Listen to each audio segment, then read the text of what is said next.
Hello and good evening. I'm Melisa Idris. Welcome to Consider This. This is the show where we want you to consider and then reconsider what you know of the news of the day. So Malaysia is hosting the 46th ASEAN Summit this week alongside key meetings with the Gulf Cooperation Council and China. The coming together of these burgeoning economies signaling a shifting power dynamics in a changing world.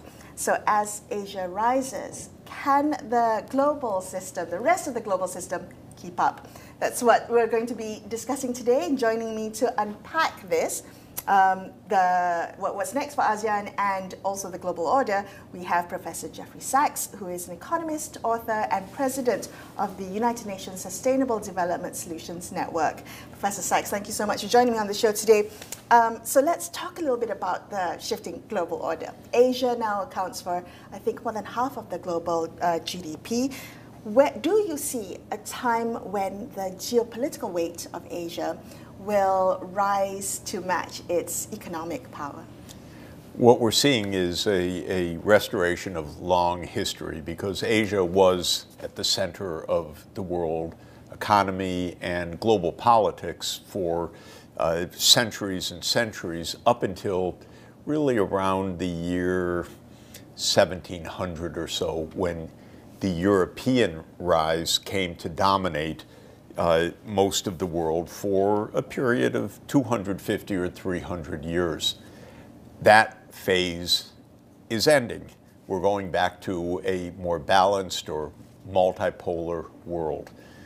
The rise of all parts of Asia, of course, China is probably the single most notable change, but honestly, the progress of the ASEAN countries, of China, of India now, which is a very fast-growing, most populous country of the world.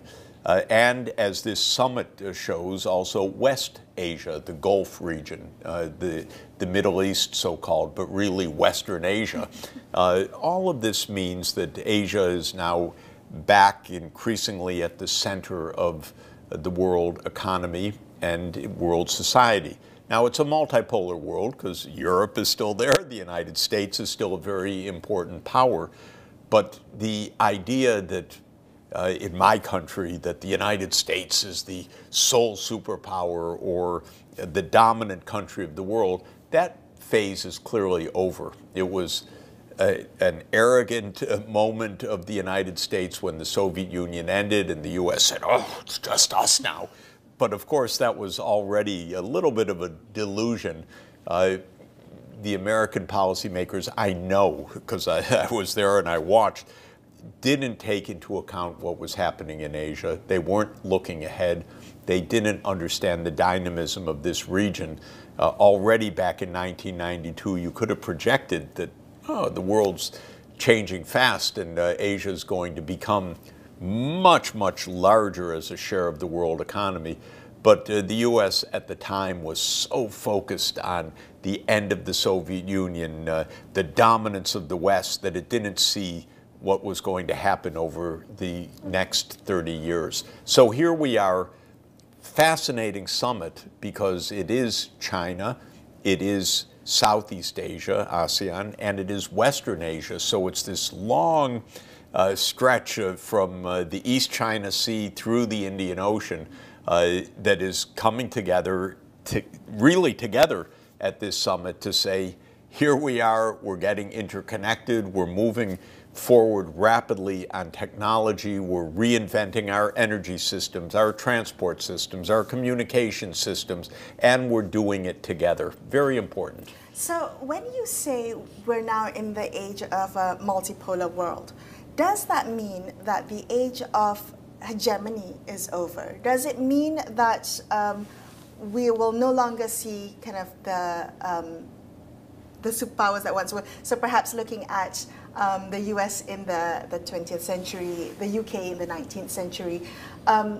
Is there a possibility, Prof. Sachs, that if China continues to grow at the pace it is growing, could China become the next global hegemon? So the idea of hegemon is that there's one country that stands out. This is pretty rare in history, by the way, because it's a big world, and it's rare that one country stands out, but there have been moments, that brief period when the Mongols actually conquered most of Eurasia, for example. China, in a way, was hegemonic in East Asia, maybe in much of Asia, from around 500 to around 1500. But what has been astounding in the last 3 centuries was the European dominance. First, it was many empires.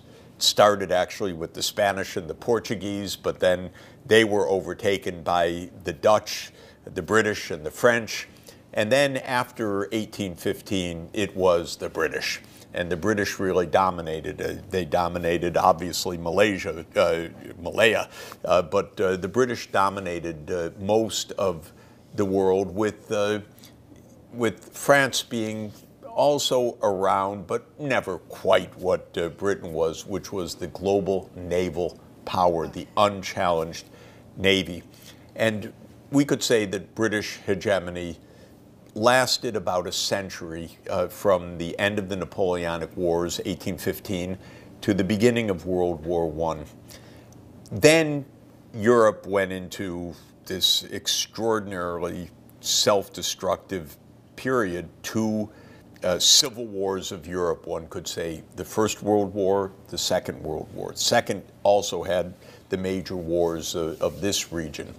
But basically, Europe went into 30 years of near suicide, 2 world wars, and a Great Depression in between. By the end of that period, Europe had exhausted itself in every way, militarily, industrially, financially, morally. So the European imperial system collapsed. Countries like Malaysia or Indonesia from the Dutch and so forth gained their independence. Indochina gained its independence, though, after long wars with France and then with the United States. And during that phase, essentially the United States became the near hegemon. It was always challenged by the Soviet Union, but in fact, the U.S. was militarily, industrially, and technologically the dominant power of the world from 1945 until 1991, let's say. Then came the end of the Soviet Union in 1991. That was a chance for peace and a kind of non-hegemonic world, but the United States read it differently and said, okay, now we really are indisputably in charge of the world. Okay. We are the global hegemon. And many people believe that all over the world. But I'll tell you, the ones that really believed it were in Washington. Okay. They just said, we dominate everything. Now, the point I want to make is the following. It was never quite true. It's a big world. The United States is a little over 4% of the world population. Could it really be in control of the world? Only in their great imagination. But with the rise of China, that put an end to that even delusion, and I think it was a delusion. Now, what's happened with the Ukraine war and with the events of the last 10 years is to say it's not only China. Russia is the largest country in the world by land area, 17 million square kilometers compared to roughly 10 million for China or the United States or Canada. And so Russia is very big, filled with resources, militarily powerful. They're a superpower, no question. And it's also India. India's got a larger population than China now. China's population has peaked. It's starting gradually to come down. It will continue to go down. India's still rising, 1.5 billion people now. And India's growing rapidly. So to answer your question, my view is no, China's not going to be the next hegemon. There won't be a next hegemon. China will be a powerful country, but it will have a declining population. Its share of the world will probably peak at around 20% of world output measured in so-called international dollars. India will rise, and a place that nobody expects, but it's going to be there, is Africa. Because Africa's population right now is on par with India and China, 1.4 billion, but Africa's population is soaring. So it'll be 2.5 billion people by mid-century. It could be nearly 4 billion people by the end of this century. And Africa's economic development will also surprise people because just like other countries have used technology to catch up rapidly, a lot of Africa is going to do the same thing. So we're going to see that the share of the world economy produced in Africa is going to rise. So yes, the old Western world, which really is the North Atlantic world of Europe and the United States, powerful but diminishing in relative terms. China, very dynamic and powerful, but it won't be a hegemon. India will rise quickly.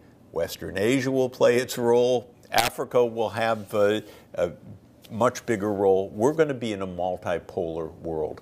The question is, can we live peacefully in that world? Okay, that is a big question, and let's come back to that. But I'm curious, if I may pull on the thread of the U.S., for instance. When you talked about maybe it was a delusion in the U.S. to think that they were the global hegemon at that point in time, what do you see the role of the future of the U.S. in a multipolar world? Are they adapting well to the multipolarity, or are they resisting it? Well, right now the U.S. is having, I don't know if it's a nervous breakdown or whether it is a cultural revolution, but it's in a very weird state of affairs. Okay. So if you ask, is the U.S. adapting well? No, not at all. As we speak, the United States government, for example, is saying to our most famous university, Harvard University, you can't have foreign students. Mm. Well, it's like the Chinese Cultural Revolution of the mid-1960s to attack one of your leading educational institutions that way, and in this particular way, to say no foreign students.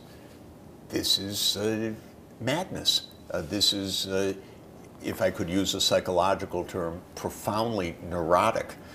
This is, and it is a reaction to the rest of the world. The United States is coming to grips with the reality it doesn't understand, which is it's not alone in this world. The United States talks to itself a lot. You know, if you look in the mirror and you say, who's the most beautiful of all, and the mirror is always answering, oh, you this are. Is the Snow White curse, that was the U.S. approach for decades. Oh, you are so powerful. You are so wonderful.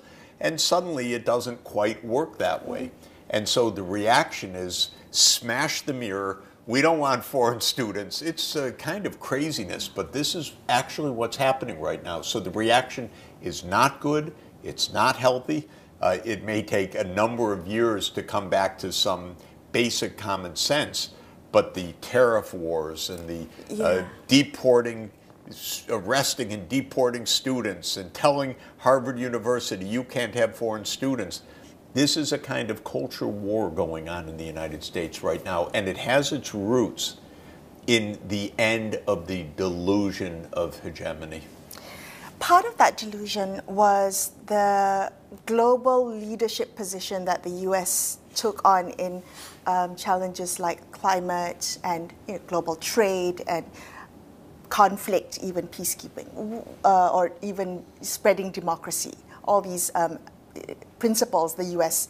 claims to espouse. Yes. What then happens to these pressing issues? Who then takes moral leadership, global leadership on these issues in a multipolar world?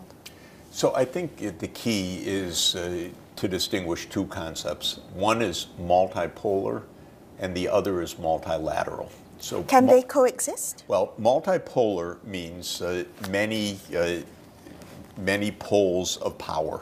Mm.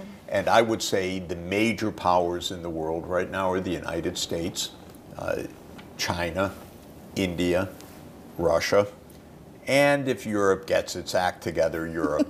and Europe is a strange bird because it's actually 27 independent countries that say that they're a union, but how much of a union it is remains to be seen.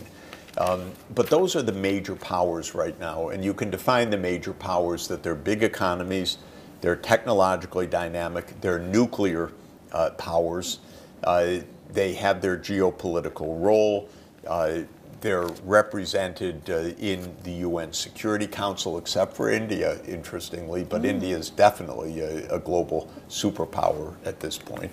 So those are the major powers, and then there are groups like ASEAN, 800 million people almost, African Union, 1.4 billion people, but much poorer. Latin America is also interesting. It doesn't have a political union the same way. Even it has something called CELAC, which is the Community of Latin American and Caribbean Countries, which actually just had a meeting in China CELAC, but CELAC is so weak institutionally, you can't really say it's ASEAN, or you can't say it's EU or African Union, and so on. So these are the major powers, and they have a kind of balance of power that is quite unstable. But balance of power in the sense that the U.S. cannot defeat China. China cannot defeat the U.S.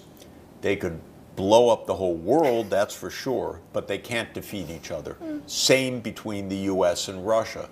Everyone can beat their chests and say who's more powerful. Doesn't matter. They're nuclear superpowers that cannot defeat the other. This is the first point. That's multipolarity. They also happen to be substantial economies for various reasons, technology, land area, minerals base, and so forth. They're all substantial. So multilateral is a different thing, and that is, can you get along in a civilized manner? Is there an international rule of law? Does the UN function? Will the UN Security Council operate to keep the peace? I would say at this point we have a lot more multipolarity than we have multilateralism. The UN, which I love and work with and work for, is very fragile, very important, but not working very well, honestly. Too much of the veto power of the big 5 countries, too much disagreement, not enough diplomacy, too much grandstanding where the U.S. accuses Russia, this one does that, and so forth, and they attack each other rather than solving problems. And the UN doesn't have a tax base, it certainly doesn't have an army, and so forth. So the global governance or the multilateralism is very weak. Sometimes the UN General Assembly makes a vote, overwhelming vote, say there should be a state of Palestine, something I completely agree with, and then the United States says, no, we don't want to do that. So international law remains very, very fragile right now, very weak. We could have multipolarity without multilateralism, but it'll be very dangerous because multipolar world can have a balance of power or balance of fear, but that balance can turn into arms races. Yeah. It can Transactional. Exactly, yes. And very unstable. What we need is the UN actually functioning. We need the UN Charter. We need the International Court of Justice. We need the UN Security Council, and it doesn't quite work properly yet. The UN turns 80 this year, and you have advised 3 UN Secretary Generals. Today you serve as an SDG advocate. In the time where its credibility is under pressure with the wars in Gaza, in Sudan, in Ukraine, how do we make the UN fit for purpose in today's age? The global governance system, you laid out some of the things that are wrong with it, but is there hope for reform as the UN turns 80? By the way, whenever you rationally need to do something that is feasible, you have to say there's hope for reform, because our rationality should say to us, oh, we need the UN to work, here's how it can be reformed, so let's do it. So that's where my hope always lies. But there is a lot of pessimism around whether the UN can function the way it was meant to function. The pessimism is also realistic, but we can't let pessimism determine our fate. There we must have be hope. to use problem-solving approach to say what needs to be done. For example, with the UN, the Security Council needs some basic reforms. First, no country should have an indisputable veto. So we could go part way where you could say, yes, one of the permanent members has a veto, but it can be overridden by a supermajority. So let's say somebody makes a veto, one country, but then 11 of the 15 say, no, no, no, we disagree with that. You override the veto. This very straightforward, rational approach. We need to make that change. That's an example. We need, in my view, to have India in the UN Security Council, 1.5 billion people. Represented, yeah. It's the only country not in the Security Council that fits on every criterion. Are you kidding? How could it not be there? So that's another basic change that needs to be made. A third change, I would say, is rather straightforward but very hard, and it's the following. I've testified a number of times to the UN Security Council in the last couple of years. They're not good at their job. And by that, I mean the following.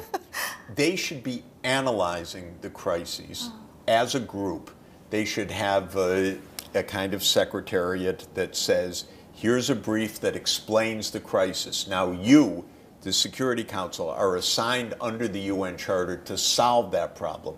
Not just to stand in front of the camera, not to grandstand, not to give a speech, but to solve the problem. They're not doing that properly right now. So I don't think they do their job properly. I like, by the way, when you need to select a new pope, as was just selected in Rome, the cardinals go into the Sistine conclave, Chapel. yeah. You lock the door, conclave, with the key. You lock the door, and you say you don't come out till you've solved the problem. Should we White do that smoke. to the UN as well? The UN Security Council should have a key. You're going into that chamber. You can come out for your purposes to sleep and eat and so forth, but you must solve the problem, not just give a speech and think you've done your job. And they're not doing that properly right now. This is interesting to me because for someone with your experience, the decades that you've spent trying to fix global systems, advising governments, thinking about how to shape policy that will affect the world, what is your theory of change, Professor Sachs? When you think about all that you've learned about power and the people who claim to be able to do their jobs but are not very good at it, how do you see real change being affected and happening? So I do have a theory of what should be done. It's not so easy to implement, but I start with the idea that we should decide what we want to do. So you have to start with goals. Interestingly, the UN's not bad at that. The 17 Sustainable Development Goals are an example of that. Or the Paris Climate Agreement is an example of that. Or the agreement that we've reached about protecting biodiversity called the Kunming-Montreal Protocol or Framework is an example of that. Not bad at setting goals. That, to me, is the starting point. Second point is rationality. If you have a goal, rationally you should say, well, how could that ever be achieved? And usually goals are not self-fulfilling. They're not self-generating. They don't just happen, or the magic of the marketplace doesn't just say, yes, that's our goal and we're going to get there. You have to say, we should do X, Y, and Z to get there. Government should do the following. Business should do the following. Civil society should do the following. You need a plan. Here the UN really fails. They don't make plans. They set goals, but they don't make plans. They leave the plans to the nation states. There are 193 member states in the UN, and the nation states are supposed to set their goals. But it's a little bit of a fallacy, because it's not true that a climate goal, for example, can be achieved by 193 separate plans. Climate's a global problem. If Malaysia puts up CO2 into the atmosphere, the United States puts up CO2 into the atmosphere, that affects everybody's climate. And if someone else does it, that affects America's climate or Malaysia's climate. So you need cooperation for this. And the idea that separate actions by separate countries will solve this is false. So my next point is start with the goals, figure out what you need to do, and then realize that we need governance not only at the national level, but at multiple levels. At the global level, at the regional level like ASEAN, at the national level like Malaysia, at the local level or state level, Senlang or Kuala Lumpur, at the local level. So we're going to have what's sometimes called a federal governance, which, or not federal, but federal is the word that's often used, means multiple levels, that there's not one level of government. We're not good at that because it was drilled into us by the Europeans over centuries that the only real government is the nation. That's a European idea that comes from the European empires. It's a nonsense. Even the Europeans are finally figuring this out. That's why they have the European Union, as weak as it is.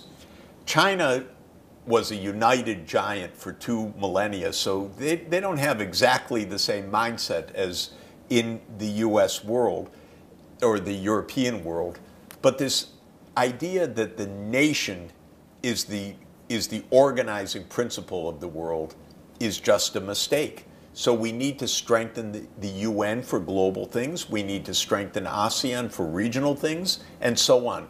And we need local governments also to function, that they're not just under the thumb of the national government, but they have their own tax base and they can also do independent things. It's interesting. This, I think, is one of the great challenges of politics in the world, recognizing that, yes, there are multiple levels of government, and the nation state is one, but by no means the most important or the sole one or the organizing principle for the world. But it became, because of European history, the main organizing principle of power. But that's as much of a hindrance today as it is a solution. Professor Sachs, thank you so much for speaking with me today. I appreciate your time and you sharing your insights with me. Well, I'm always delighted, and thank you for a wonderful conversation. That's all we have for you on this episode of Consider This. I'm Melisa Idris, signing off for the evening. Thank you so much for watching. Good night.